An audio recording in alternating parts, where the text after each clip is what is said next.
Good morning, David. Good morning. You look tired, Danny. Good morning, Berna. Oh, I'm gonna miss my Dylan. This will be my last video of Dylan. Huh? Dylan? Oh, kahit pa paano, oh. Tingnan naman siyang kabait nga, no? Papa David, oh. Kumakain mag-isa, oh. Eating siya mag-isa. Ang bait talaga ng bata, oh. Ano yun? Ano yung pinakita mo? Ha? Ano yan? Ah, yung kino-horsey mo siya. Ang ganda. No? Gusto niya ng horsey, no? Horsey ride. Yung bait-bait na bata. Tingnan mo naman, no? Ayan, para yung mga tourist talaga. Mga putilatan nagpupunta ng Siquijor, oh. Ayan, yung sasabi ko, oh, pag umaga, pwede kang mag-outdoor breakfast.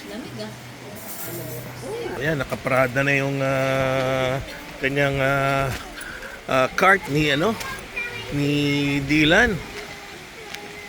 Ganda talaga sa umaga rito, oh. Hindi ka magsasawa, oh. Meron ka pang free exercise. You can be walking in the beach the whole day. Ang haba kaya ng beach nito, oh. Yan, lakad-lakad lang, oh. Every morning sundan ka pa ng aso, may bodyguard ka pa, oh.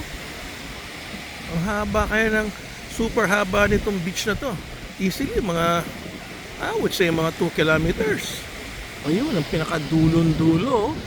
Galing. Tapos lakad ka dyan, white sand. Tapos sa umaga, after mag-breakfast, ang ganda ng ano dyan, yung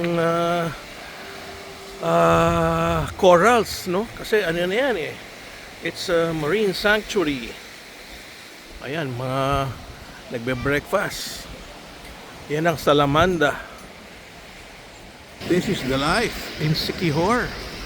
Malayong malayo ang ano rito, ang Bacolod. Bacolod. Boracay. Hindi ganito.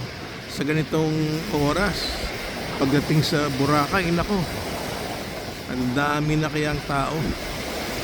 Binebenta ka na kung ano-ano mga binebenta nila. Dito, solong-solo mo. Really nice. Look at this. No wonder Siquijor so famous among tourists. Because they want to have a quiet, simple life. And the rooms are not that expensive. Ayan, you can choose any cabana. Any private cabana. They will serve you your food, whether breakfast or dinner. Ayan, mga buhok, panay puti, oh. They're really enjoying it. Because of the ambience.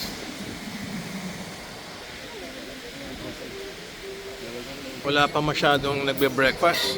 Maaga pa masyado. Uy, ito na yung breakfast namin. Yan, tocino, longganisa, Filipino breakfast. Meron ding American breakfast, continental breakfast. Uy, ang sarap ng eggs ko. Uy, yum yum, malasado. Yan ang malasado na itlog. Yan na breakfast nila Dylan.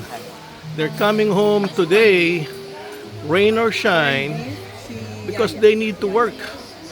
And it's Saturday, so the flight going home is going to be expensive. Only because they have to work.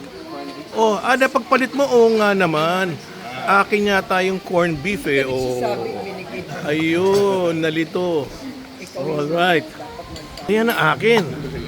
Oh, yan ang akin. Very good. Corned beef. Uy, sarap din yan, no? Tapa. Tapa King. Sa'yo, Bernard, anong breakfast mo? Ha? Tocino. Siyempre, it comes with hot chocolate. May hot chocolate na, may cold drinks pa. That's the great breakfast here in Salamanda, Coco Grove, with the view of the ocean. Okay, let's have breakfast.